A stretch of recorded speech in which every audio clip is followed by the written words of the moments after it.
All right, this is day 2 of brief relief of how to cope. So I have a few websites I'm going to share with you all. So let's go ahead and get started. So the first thing that we have here is you are not alone. Surviving the season in the midst of grief. One big tip makes a plan.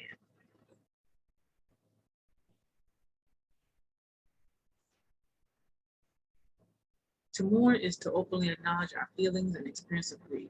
Actively mourning during the holidays can be a way of helping us cope. Make a plan. So this basically just giving you a checklist of what you should do in terms of dealing with your grief, okay? So let me give you an example. Plan A might include joining in with family celebrations. Plan B might include acknowledging that if Plan B is too difficult, you will give yourself permission to just stay home. Okay. Check in with yourself right away. So if you don't feel like you're able to manage it, check in and see how you're feeling and how you're doing. For example, have you thought about how you will get through the season? Did you have plans for honoring, remembering, and memorizing your loved ones on this holiday? Do you have a plan for maintaining your own well-being during these next few months? Do you have a support and outlet for sharing your thoughts and feelings? Do you have people who will listen to you without judgment or advice about what you should do and should not do? Can you give yourself permission to grieve and also possibly have fun, experience, and comfort, even joy, fleeing as it might be? These questions are bear thinking about, and the answers will help you make it through this difficult season. Okay? The next one talks about how to make a plan. So here we go with the tips. Spend some time thinking about how your family usually spend the holidays. But family traditions occur year after year. What do you think these traditions, rituals will be like this year? How would you cope? Make some decisions about your family holiday traditions. Make a list of ones you think you might want to participate in. Make a list of those things, make a list of those you think you cannot face this year. Make a list of traditions you think you may be and might want to be or be able to participate in. This works best if you write it down on a piece of paper or type it in your phone, tablet, or computer. Writing it down helps you clarify thoughts and feelings. Think of the way you can honor your loved one in current family traditions. Think of new ways to honor your beloved memory.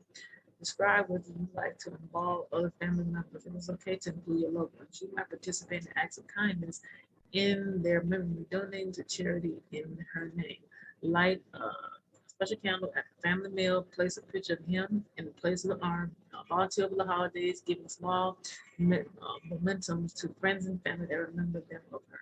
Give yourself permission to grieve, give yourself permission to cry, give yourself permission to have pleasure or fun, give yourself permission to laugh if you feel like it, give yourself permission to be flexible, give yourself permission to do what you need to take care of for you. If you go somewhere, have an escape plan, drive yourself or agree with whomever you're with that when it's time to leave, call for a ride.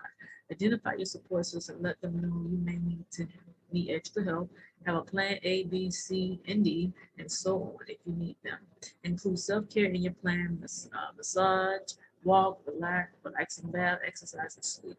Know it's okay to not follow your plan or change it at any time. Okay. So what I want to do here, everybody, is I'm going to actually give you the link to the worksheet so you can get an overall picture. Actually, it shows, yeah, okay, give you like a demonstration of what it looks like. If they have a link that I can show you all, that'll be so helpful for everyone to look at. So this is what makes a plan look like. So make a list of things that normally need to get done. These are talking about what you feel and certain things you don't like. And it goes in details as you can see about this things your family does traditionally here. And it just gives you a visual look of what that looks like. Okay, so I'm gonna actually, if I can get a copy of this and actually, or just copy and paste it to the platform, that'll be much better for everybody so that way they can see it. And I'll probably put it, I'll definitely put it in the comment section after the replay of tomorrow's live since I won't be live tomorrow due to personal reasons. So keep Minister Johnson in your prayers. All right. So now we're moving on to the next link. The next one is Mental Health America. and it's telling you about the different bereavement and grief. And it talks about coping with loss, knowing what to expect. So you have denial, disbelief, confusion, shock, and sadness, yearning, anger, humiliation, despair, and guilt. So there's some of the things that you have here. It talks about mourning a loved one. It is not easy to cope after a loved one dies. You will mourn and grieve. Mourning is a natural process you go through to accept major losses. Mourning may include religious tradition, honoring the dead, or gathering with friends and family to share loss. Mourning is personal, may last months or years. Okay, dealing with the major loss. So here's some examples: a child's death, a spouse death, an elderly person, or a loss due suicide. Okay, so those are some of the major losses. Then we have living with grief, seeking out caring people, express your feelings, take care of your health, accept that life is for the living, postpone major life changes, be patient, and seek outside help when necessary. Help other grief. So share the sorrow, don't offer false comfort, offer practical help, be patient, encourage professional help when necessary. Help children grieve. Children who experience major loss may grieve differently than adults. A parent's death can be particularly difficult for small children, affecting their sense of security or survival. Often they are confused by the change they see taking place around them, particularly if well-being adults try to protect them from the truth or from their surviving parent display of grief. Limited understanding and able to express feelings puts very young children at a special disadvantage. Young children may revolt to the early behaviors such as bedwetting, asking questions about deceit that seem insensitive, invasive games about dying, or pretending that the death never happened. Coping with the child's grief puts adding strain on the bereaving parent. However, anger, outbursts, or criticism only deepen the child's anxiety and delays recovery. Instead, talk honestly with the children in terms they can understand. Take extra time to talk with them about death and the person who has died. Help them work with their feelings and remember that they are looking to adults for sober behavior. Looking to the future. Remember, with the support, patience, and effort, you'll survive grief. Someday the pain will lessen, leaving you with a cherished memory of your loved ones. Okay. So that was the second link. So I have two more links I want to share with you all. Okay. The next link is talking about psychology today. 6 signs of incomplete grief. Okay. So what I want to give you is give you the content. But before I do that, I want to read this article because I think it'll give you insight. When Jake's father died, his mother understandably emotionally collapsed. As an only child, he was the one to step up, handling the funeral arrangements, sorting out their estate. When asked how he felt through it all, he said that he didn't have time to feel much. He was so busy handling all the details, being strong for his mom. A year later, he is charged with assault, uh, attack, a biker accidentally banged into his car mirror. When Amy's grandmother died, it was unexpected because she had been ill for a long time. Although Amy was close to her grandmother, her death and her funeral all happened while she was in school in the middle of exams 2,000 miles away. Though she mentally pushed the loss out of her mind, lately she has been having dreams and fears about something bad happening between her and her boyfriend, that he will break up with her for no reason or he will be involved in some terrible car accident. Emily was suddenly and unexpectedly fired from her job after completely reorganized a job she had for several years and where she had close friends, but she didn't let that fire get her down.